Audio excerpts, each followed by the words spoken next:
જે મહિલા દરરોજ સવારે ઉઠીને પોતાના દરવાજા પર જળ છાંટે છે તે કાન ખોલીને મારી આ વાત સાંભળી લે. નમસ્કાર મિત્રો, આપ સૌનું હાર્દિક સ્વાગત છે. પ્રિય ભક્તો, આપણા ઘરના નાના નાના નિયમો અને દૈનિક આદતો પણ આપણા જીવન પર ઊંડી અસર પાડે છે. ખાસ કરીને સવારનો સમય ખૂબ જ પવિત્ર માનવામાં આવે છે અને આ સમયે કરવામાં આવેલા કાર્યો આખા દિવસની ઊર્જા નિર્ધારિત કરે છે.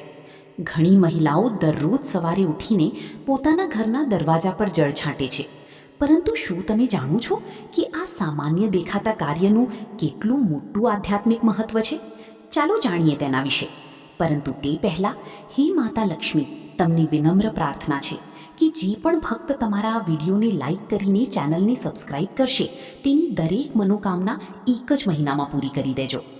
સવારે દરવાજા પર જળ છાંટવું એ માત્ર સફાઈનું કાર્ય નથી, પરંતુ તે ઘરની નકારાત્મક ઊર્જાને દૂર કરવા અને સકારાત્મક ઊર્જાને આમંત્રિત કરવાનો એક પ્રાચીન ઉપાય છે. એવું માનવામાં આવે છે કે જ્યારે તમે સૂર્યોદય સમયે ઘરના મુખ્ય દ્વાર પર જળ છાંટો છો તો તેનાથી વાતાવરણ શુદ્ધ થાય છે અને ઘરમાં દેવી દેવતાઓનો પ્રવેશ થાય છે. પરંતુ આમાં એક મહત્વપૂર્ણ વાતનું ધ્યાન રાખવું ખૂબ જરૂરી છે. જળ છાંટતી વખતે તમારું મન શાંત અને સકારાત્મક હોવું જોઈએ.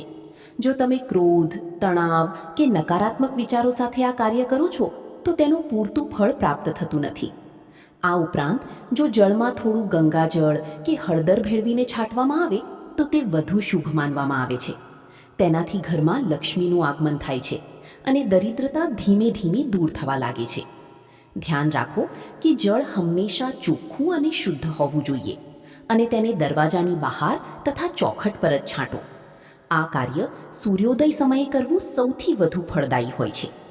ભક્તો, શાસ્ત્રોમાં કહેવામાં આવ્યું છે કે જે મહિલાઓ દરરોજ શ્રદ્ધા અને નિયમથી આ કાર્ય કરે છે તેમના ઘરમાં ક્યારેય અન્ન અને ધનની કમી નથી થતી અને પરિવારમાં સુખ શાંતિ જળવાઈ રહે છે.